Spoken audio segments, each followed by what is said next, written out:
Hi friends, எல்லோருக்கும் வணக்கம். எல்லோரும் எப்படி இருக்கீங்க? நல்லா இருக்கீங்களா? இன்றைக்கி அந்த கதையோட அடுத்த பகுதி தான் பார்க்க போகிறோம். அதுக்கு முன்னாடி நீங்கள் செய்ய வேண்டிய விஷயம் என்ன அப்படின்னு கேட்டிங்கன்னா, மறக்காமல் நம்ம இந்த சேனலை சப்ஸ்கிரைப் பண்ணிக்கோங்க. கீழே இருக்க பெல் பட்டனையும் கிளிக் பண்ணுங்கள். அப்போ தான் நான் போடக்கூடிய வீடியோக்கள் எல்லாமே உடனுக்குடனே உங்களுக்கு நோட்டிஃபிகேஷன் வரும். ஸோ மறக்காமல் சேனலை சப்ஸ்கிரைப் பண்ணிவிட்டு வீடியோ பாருங்கள் ஃப்ரெண்ட்ஸ். வாங்க என்ன கதை அப்படின்ட்டு பார்க்கலாம். நான் முடிஞ்ச அளவுக்கு எல்லாமே தங்கச்சிக்கிட்ட நான் சொல்லிட்டேன். ஏன்னா நடந்த விஷயங்கள் எனக்கும் அவருக்கும் என்ன பிரச்சனை அப்படிங்கிறத என் தங்கச்சிக்கிட்ட மட்டும் சொன்னேன். ஏன்னா அவள் தான் அவங்க மாமா ரொம்ப நல்லவர் வல்லவர் அப்படி இப்படின்னு சொல்லிட்டு என்கிட்ட சப்போர்ட் பண்ணிக்கிட்டு இருப்பாள். நான் அதனால் சொல்லிட்டேன், இது மாதிரிங்க அப்படிங்கிற மாதிரி சொல்லிட்டேன். அப்படின்னோடனே புரியலை என்னால் அந்த விஷயங்களை புரிஞ்சுக்கிறதுக்கான தன்மைங்கிறது நமக்கு இல்லை அப்படிங்கிறது தான் ஒரு உண்மையான ஒரு விஷயம். அதனால் நான் யாருக்கிட்டேயும் சொல்லிக்கிட்டு இல்லை. நீங்கள் ஏன் அப்படி இது பண்ணிக்கிறீங்க செய்கிறீங்க அப்படின்லாம் சொல்லிவிட்டு நான் சொல்லிக்கிட்டு இல்லை. அடுத்த இதுக்கு என்ன நடக்கணுமோ அதை நம்ம பார்த்துக்கிட்டு அதை போகிறது தான் புத்திசாலித்தனம் அப்படிங்கிற மாதிரி இருந்துச்சு. அதனால் யாருக்கிட்டேயும் நம்ம இந்த நேரத்தில் இதை நம்ம சொல்கிறோம் பண்ணுறோங்கிறத தாண்டி அவங்க அதை எப்படி எடுத்துக்கிறாங்கங்கிறது தானே முக்கியமாக இருக்குது. அதனால் நான் என்ன முடிவு எடுத்தேன்னா, எடுத்துக்கிற விஷயங்களை நீங்கள் கொஞ்சம் முடிவெடுத்து இது பண்ணிக்கணும் அப்படிங்கிற மாதிரி நான் யோசிச்சுக்கிட்டு இருந்தேன். அப்போ தான் எங்கள் தங்கச்சி சொன்னால், எனக்கு இப்போ தாக்கா புரியுது உங்கள் கஷ்டம்லாம்.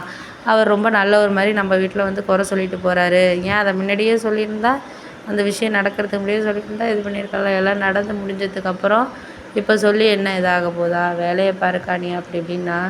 ஆமாண்டி, நான் எவ்வளவோ சொல்லி நினச்சி பார்த்துட்டேன். நம்மளால் ஒரு விஷயங்கள் பார்க்குறோம் அப்படின்னா அதை அவங்க எடுத்துக்கிறதும் முக்கியம் தானடி அப்படின்னோடனே, சரி சரி விடுக்கா, அதெல்லாம் நம்ம யாருக்கிட்டேயோ எதுவும் இப்போக்கி சொல்லிகிட்டு இருக்க முடியக்கூடிய சூழ்நிலை கிடையாதுக்கா. நம்மளால் என்ன முடியுதோ அதை நம்ம பார்த்துக்குவோம்க்கா அப்படின்னோடனே, சரி நான் சொல்கிறது அதான், உனக்கு சொல்கிற விஷயங்களை என்றைக்குமே நீ புரிஞ்சுக்கிட்டு அடுத்தடுத்த இதை நோக்கி நீ போயிட்டுருக்கணும். அவ்வளோதான் நான் உங்ககிட்ட சொல்கிறது அப்படின்னோடனே, அதெல்லாம் சொல்கிற விஷயங்கள்லாம் எனக்கு புரியாமல் இல்லைம்மா. எதாக இருந்தாலும் புரிஞ்சுக்கிட்டு தான் நான் எல்லாம் பேசுகிறேன், புரியாமல் பேசலை அப்படின்னோடனே, சரி நீங்கள் அதெல்லாம் இந்த நேரத்துக்கு சரியாக இருக்காது அப்படிங்கிறத தாண்டி எந்த இதாக இருந்தாலும் நம்ம பார்த்துக்குவோம் அப்படிங்கிற மாதிரி சொல்லிகிட்டு இருந்தோன்னே, ஆமாம் ஆமாம் அதெல்லாம் உண்மை தான், உண்மையான விஷயங்களை நம்ம என்றைக்கும் பார்த்து தான் இது பண்ணணும் அப்படின்னோடனே, சரி அதெல்லாம் நான் பார்த்துக்கிறேன் அப்படின்னு சொல்லிவிட்டு எங்கள் அம்மா எல்லாத்துக்கும் இது பண்ணிக்கிட்டு இருந்தாங்க.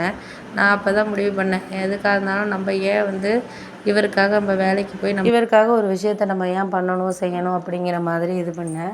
இருந்தாலும் ஒரு சில விஷயங்களை நம்மளால் எதுவும் சொல்லிட்டு பண்ணிகிட்டு இருக்க முடியாதுல்ல.